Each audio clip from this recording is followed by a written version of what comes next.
함께 우리 합독하도록 하겠습니다. 오늘 나눌 말씀은 사도행전 1장 6절에서 8절 말씀입니다. 사도행전 1장 6절에서 8절 말씀, 다 같이 자리에서 일어나서 한 목소리로 합독하시겠습니다. 사도행전 1장 6절에서 8절 말씀입니다. 그들이 모였을 때 예수께 여쭈어 이르되 주께서 이스라엘 나라를 회복하심이 이때니까 하니, 이르시되 때와 시기는 아버지께서 자기의 권한에 두셨으니 너희가 알 바 아니요 오직 성령이 너희에게 임하시면 너희가 권능을 받고 예루살렘과 온 유대와 사마리아와 땅끝까지 이르러 내 증인이 되리라 하시니라. 아멘. 앉으시기 바랍니다.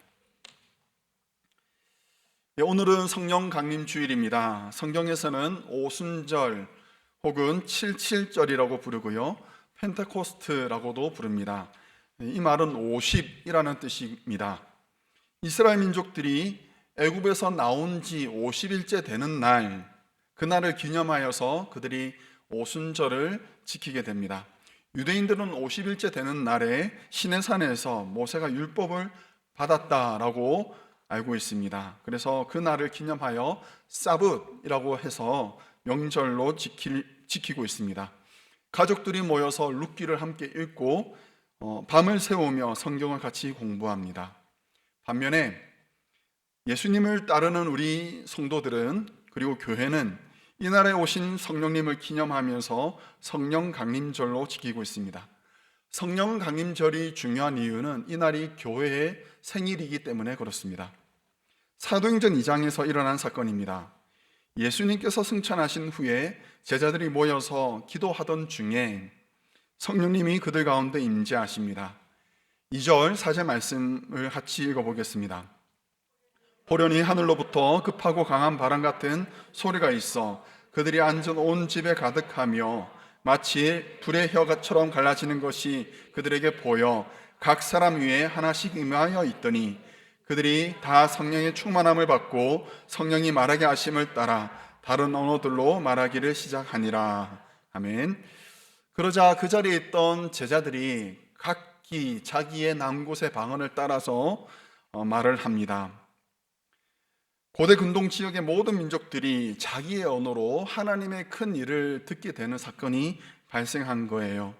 성령 충만한 베드로가 그 자리에서 일어나서 나사렛 예수가 바로 하나님이 약속하신 그 그리스도이시다 라고 증언하였고, 그 그리스도를 유대인들이 죽였다, 십자가에 못 박아 달았다 라고 이렇게 말하자 사람들이 마음에 찔려서 회개하고 세례받고 믿음의 교제를 나누게 되었습니다.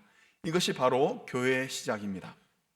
마치 흙에 생기를 불어넣듯이 하나님은 교회에 성령을 불어넣으신 날입니다. 그래서 성령 강림 주일은 매우 중요한 날입니다.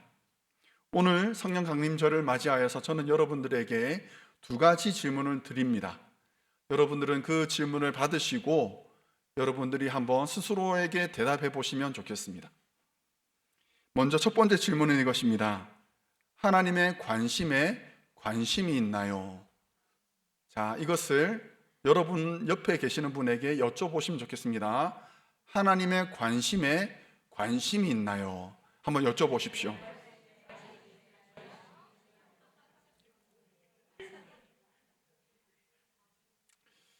대답은 마음으로 하시면 되겠습니다. 예, 이렇게 하실 필요 없고, 부활하신 예수님께서 나타나셨죠.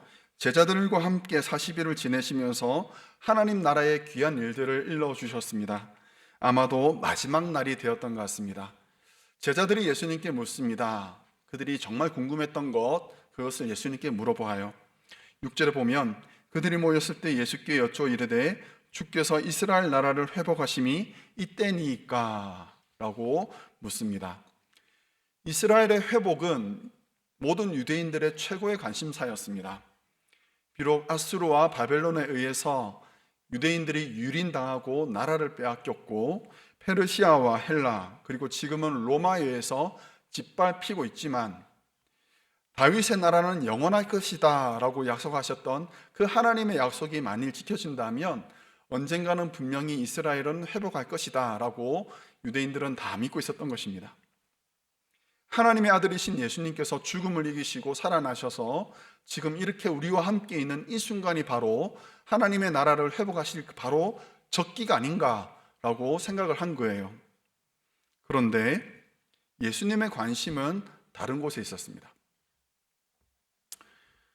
저희 가정은 한 번씩 쇼핑을 갑니다.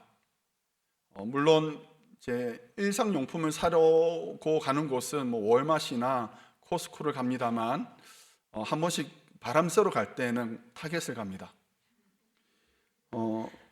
타겟은 여러 가지 물품들이 있고요. 볼만한 것들이 다양합니다. 그런데 가자마자 우리는 흩어져요. 우리 애들은 바로 이제 코믹북 섹션으로 갑니다. 새로 나온 만화책이 뭐 있나 보러 갔다가 다 보고 나면 장난감 코너로 가고요. 그리고 나서 컴퓨터, 게임기가 있는 섹션으로 갑니다. 그리고 나서는 이제 그래도 엄마 아빠가 집에 안 가면 보드게임 있는 섹션 있잖아요. 그쪽에 가서 자기들끼리 서로 놉니다. 저희 아내는 여성복 코너로 갑니다. 여성복 코너 잡았다가 놨다가 잡았다가 놨다가를 몇 번 반복하고 그리고는 아이들 옷 코너로 갑니다.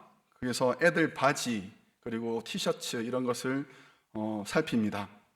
그리고는 이제 할인 코너로 가죠. 저는 어디로 갈까요? 전기용품 코너로 갑니다. 청소기하고 커피 머신 이런 것들을 구경하고 핸드폰, 랩탑 이런 것을 구경하고 액세서리 뭐가 나왔나 봅니다.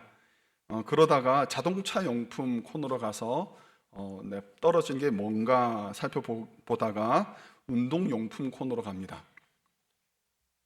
5명이 도는데 동선이 겹쳐지질 않습니다. 관심사가 전혀 다릅니다. 서로 관심 있는 것이 다 다르기 때문에 한 번도 우리는 타겟에서 만난 적이 없습니다.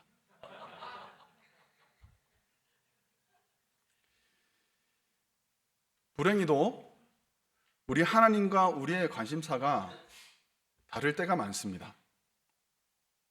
우리의 눈은 땅을 향해 있죠. 무엇을 먹을까? 무엇을 마실까? 무엇을 입을까에 관심이 있습니다만 하나님의 관심사는 하나님의 나라와 그의 의에 있습니다. 제자들은 예수님이 답답하고요. 예수님은 제자들이 답답하고요. 청소년들이 무서운 것은 자기들이 다 컸다라는 생각 때문에 무서운 거예요. 나는 다 컸으니 다 안다. 다 아니까 안 들을 거야. 라는 그런 자세가 무섭습니다. 그런데 악인도 마찬가지입니다. 악인도 자기가 다 안다라고 생각해요. 로마서 1장 21절 22절 말씀에 보면 그들의 생각을 알 수 있습니다. 하나님을 알되 하나님을 영화롭게도 아니하고 감사하지도 아니하고 오히려 그 생각이 허망하여지며 미련한 마음이 어두워졌나니 스스로 지혜 있다 하나 어리석게 되어. 이것이 바로 악인들의 상태인 거예요. 내가 지금 하고 있는 일이 얼마나 중요한데, 이것이 얼마나 소중한데, 이 순간을 놓쳐서는 안 되는데, 지금 직장에서 내 자리 잡는 것이 얼마나 중요한 일인데, 지금 경영하고 있는 이 비즈니스가 얼마나 중요한데, 내가 공부하고 있는 이 공부가 학업이 얼마나 중요한데, 우리의 관심은 오직 거기에만 있는 거예요. 그런데 그렇게 염려하고 있는 우리들에게 예수님께서 말씀하십니다. 오늘 있다가 내일 아궁이에 던져지는 들풀도 하나님이 이렇게 입히시거든. 하물며 너희 일까보냐 믿음이 작은 자들아. 지금 당장 내 눈앞에 있는 일들 때문에 내가 골몰하고 그것 때문에 이리저리 마음이 요동치고, 그런 사람들에게 하시는 말씀이에요. 하나님의 관심은 전혀 관심 두지 않고 내 눈앞에 있는 것만 살피는 우리를 향해서 믿음이 작은 자들아 라고 호통하시는 거죠. 사랑하는 성도 여러분, 우리는 하나님의 지혜를 측량할 수가 없습니다. 우리를 향한 하나님의 생각은 매우 많습니다. 바울은 이렇게 고백합니다. 같이 한번 읽어보겠습니다. 로마서 11장 말씀입니다. 깊도다 하나님의 지혜와 지식의 풍성함이요 그의 판단은 헤아리지 못할 것이며 그의 길은 찾지 못할 것이로다. 아멘. 사랑하는 성도 여러분, 매사에 이것을 인정하시기 바랍니다. 지금 내 일 때문에, 내 가정 일 때문에, 내 자녀 일 때문에 내가 생각이 많고 고민이 많고 염려가 많을 그때에 여러분들 이 말씀을 떠올리셔야 됩니다. 나보다 나의 상황에 대해서 더 많은 생각을 하고 계시는 이가 하나님이십니다. 나는 감당할 수 없는 이 상황과 처지를 해결할 수 있는 이가 우리를 위해서 더 많이 생각하고 계신다라는 것을 기억하시기 바랍니다. 그러면 내가 고민하는 것이 별것 아니다라는 것을 우리가 깨닫게 됩니다. 그리고는 하나님의 관심사에 우리가 관심을 가져야 합니다. 지금 당장 내 관심사보다 하나님의 생각이 무엇인지, 지금 이 상황에서 하나님께서 무엇을 기대하시는지, 원하시는지 그것을 분별하기 바랍니다. 이것이 바로 하나님을 전적으로 신뢰하는 성도가 가지는 모습인 것입니다. 그런 하나님께서 우리에게 그토록 주시고자 원하셨던 것이 있습니다. 바로 성령님입니다. 하나님은 우리에게 주시는 성령님을 가리켜 말씀하시기를 하나님의 선물 혹은 가장 좋은 것이라고 말합니다. 여기서 아마 아쉬워하는 분들이 있을 거예요. 왜 하나님 좀 더 좋은 것을 주시지? 좀 더 실생활에 필요한 것을 주시지? 안정된 직장, 넉넉한 수입, 완벽한 배우자 좀 늦었죠? 변화되기를 바라는 마음이 있겠죠. 그런데 여러분, 하나님은요 완벽한 것을 주십니다. 우리에게 최선의 것을 주셨습니다. 성령님을 주신 거예요. 성령은요 하나님의 영이십니다. 성령을 주신다는 것은 하나님 자신을 주신 것입니다. 우리를 가리켜 말씀하시기를 너희는 성령의 전이라 라고 말씀하셨습니다. 그 말은 하나님이 머물러 있는 공간이라는 뜻입니다. 세상을 지으시고 모든 것을 소유하신 하나님께서 너는 내 것이다 라고 말씀하시며 우리를 자녀 삼아 주셨습니다. 뭐가 불만입니까? 하나님이 자기 자신을 주셨는데 뭐가 그렇게 불만입니까? 자신을 아끼지 아니하시고 나의 가장 귀한 아들 예수를 우리에게 거저 주셨는데 뭘 더 바랍니까? 성령님은 하나님의 지혜이시고 하나님의 최선입니다. 하나님께서 자기 자신을 우리에게 거저 주셨습니다. 지금 내가 씨름하고 있는 문제, 내 코앞에 있는 그 난관들, 그 문제의 열쇠는 바로 성령님이십니다. 하나님이 모든 문제의 열쇠가 되십니다. 그 사실을 우리가 마음속으로 다시 한번 확신을 가지시기 바랍니다. 내가 가지고 있는 그 문제의 열쇠, 예수님이십니다. 성령님이십니다. 그러므로 성령님을 구하시기 바랍니다. 그래서 내가 실험하고 있는 모든 문제에서 하나님의 방식으로 하나님의 뜻이 이루어지기를 주의 이름으로 축원합니다. 자, 두 번째 질문입니다. 두 번째 질문은 하나님의 타이밍을 기다릴 수 있습니까? 입니다. 한번 옆에 분에게 여쭤보시기 바랍니다. 하나님의 타이밍을 기다릴 수 있습니까? 하고 물어보시기 바랍니다. 하나님의 타이밍을 기다릴 수 있습니까? 그새 또 못 참고 예 하시는 분들이 부활하신 예수님을 만났던 제자들은 확신에 찼습니다. 죽으신 줄로만 알았던 예수님께서 다시 살아나셔서 지금 우리와 함께 먹고 마시는 거예요. 그는 진정 죽음을 이기신 하나님의 아들이십니다. 그런 분이 우리와 함께 하고 있으니 이제 이스라엘의 회복은 당장 이루어져야 될 것 같습니다. 그런데 예수님의 대답은 기다리라입니다. 기다리라. 4절 같이 한번 읽어보겠습니다. 사도와 함께 모이사 그들에게 분부하여 이르시되 예루살렘을 떠나지 말고 내게서 들은 바 아버지께서 약속하신 것을 기다리라. 기다리라는 거예요. 언제까지요? 약속하신 성령을 주실 때까지 기다리라는 것입니다. 모든 조건을 다 갖추고 뜨거운 열심과 완벽한 지식을 가지고 있음에도 불구하고 성령님이 함께 하지 않으면 때가 아니다라는 거예요. 기다리라는 것입니다. 기다리는 것이 결코 쉽지 않습니다. 혹시나 싶은 마음에 조급해지고 마음이 이렇게 바빠집니다. 믿음의 조상 아브라함도 마찬가지였습니다. 하나님께서 하늘의 별과 바다의 모래와 같은 자손을 내가 주겠노라 약속하셨지요. 아브라함이 이것을 믿음에 하나님께서 기뻐하시고 그를 믿음의 조상으로 삼아 주셨습니다. 그런데 처음 약속을 받은 지 10년이 지났습니다. 10년이 지나고 나이가 80대 중반이 되었습니다. 그럼에도 불구하고 자손이 없었습니다. 이러다 큰일 나겠다라는 생각에 조급해졌습니다. 그래서 자기 집안에 있던 몸종 하갈을 취하여서 아들을 낳습니다. 얼마나 뿌듯했을까요? 이 아들이 정말 하나님께서 나에게 주신 그 아들이 맞아 라고 생각했지요. 그런데 이스마엘, 하갈을 통해서 낳은 그 아들 이스마엘은 하나님께서 약속하신 그 자녀가 아니었습니다. 아브라함이 기다리지 못해서 얻었던 이스마엘로 인하여서 이스라엘의 역사가 얼마나 혼란스럽고 힘들었습니까? 기다리지 못해서 일어나는 사건이었습니다. 사울 왕도 마찬가지였죠. 사울 왕도 기다리지 못했던 사람이었습니다. 블레셋과 싸우기 전에 먼저 하나님께 제사를 드려야 했습니다. 제사를 드림으로 전쟁을 시작할 수가 있었습니다. 그런데 가만히 보니 맞은편에 있는 블레셋의 군사가 너무 많은 거예요.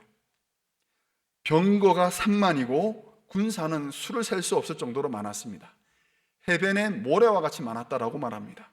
그것을 보고 사울이 마음이 녹아버렸습니다. 그것을 보고 흩어지는 우리 아군의 병사들이 너무 안타까웠던 거예요. 그래서 마음이 급해졌습니다. 사무엘이 오면 제사를 드릴 수 있는데 사무엘을 기다리지 못하고 제사장도 아니고 레위인도 아닌 자기가 직접 번제와 화목 제물을 드립니다. 이 일로 인해서 사울은 하나님께 버림받았지요. 반면에 기다릴 줄 아는 사람이 있었습니다. 다윗입니다. 시편 40편 말씀을 보면 이렇게 말합니다. 내가 여호와를 기다리고 기다렸더니 귀를 기울이사 나의 부르짖음을 들으셨도다. 나를 기가 막힐 웅덩이와 수렁에서 끌어올리시고 내 발을 반석 위에 두사 내 걸음을 견고하게 하셨도다. 사무엘을 기다리지 못했던 사울은 버림받았습니다만 하나님을 기다렸던 다윗은 하나님의 영광을 위한 일꾼으로 쓰임받았습니다. 믿음의 사람은요, 기다리는 사람입니다. 충직하게 기다리는 것이 바로 믿음의 사람입니다. 남들은 앞서 달려가는 것 같고 나는 그것에 비하면 뒤처지는 것 같은 마음의 조급함이 왜 없겠습니까? 그럼에도 불구하고 하나님의 때를 기다리는 것, 그것이 바로 믿음을 가진 성도가 가지는 모습이지요. 우리가 잘 아는 찬양이 있습니다. 주님의 시간에 그의 뜻 이루어지리 기다려 하루하루 살 동안 주님 인도하시리 주의 뜻 이루어지리 기다려 그때를 그의 뜻이 이루어지리 기다려 주의 뜻 이루어질 때 우리들의 모든 것 아름답게 변하리 기다려. 염려, 걱정, 근심 혹은 술과 음탕한 것과 탐욕으로 가득 차 있는 우리 자신을 비워야 합니다. 그리고 성령으로 가득 채워야 합니다. 그 성령이 우리 안에 임재하시면 우리는 하나님의 역사를 이루어 나가는 하나님의 도구가 됩니다. 그때까지는 기다립시다. 조급해하지 맙시다. 혹 우리 가운데 이런 마음을 가지고 계시는 분이 있을까 두렵습니다. 이제 건축도 완료했고 목사님도 말씀 열심히 전하시고 우리 장로님, 집사님들, 권사님들도 정말 열심히 수고하시니까 부흥의 때가 오겠지. 주님, 우리 사부 예배까지만 합시다. 다시 한번 말씀드리지만 기다리십시오. 우리가 하는 게 아닙니다. 하나님이 하십니다. 성령님께서 역사하십니다. 아무리 모든 것들 다 갖추었다 한다 할지라도 하나님께서 역사하셔야지 이루어지는 일들이 부흥입니다. 조급해서 하나님보다 먼저 달려갈까 조심하시기 바랍니다. 말씀을 마치겠습니다. 오늘 성령 강림 주일입니다. 성령 강림절에 하나님은 우리에게 성령님을 보내주셨습니다. 그분은 우리가 씨름하고 있는 모든 문제의 정답이시고 열쇠이십니다. 내 마음에 쫓겨서 하나님의 때를 기다리지 못하는 우를 범하지 마시기 바랍니다. 하나님의 역사는 하나님의 때에 이루어집니다. 믿음으로 기다려서 하나님의 능력을 경험하는 성도님들 되시기를 주의 이름으로 축원합니다. 함께 기도하겠습니다.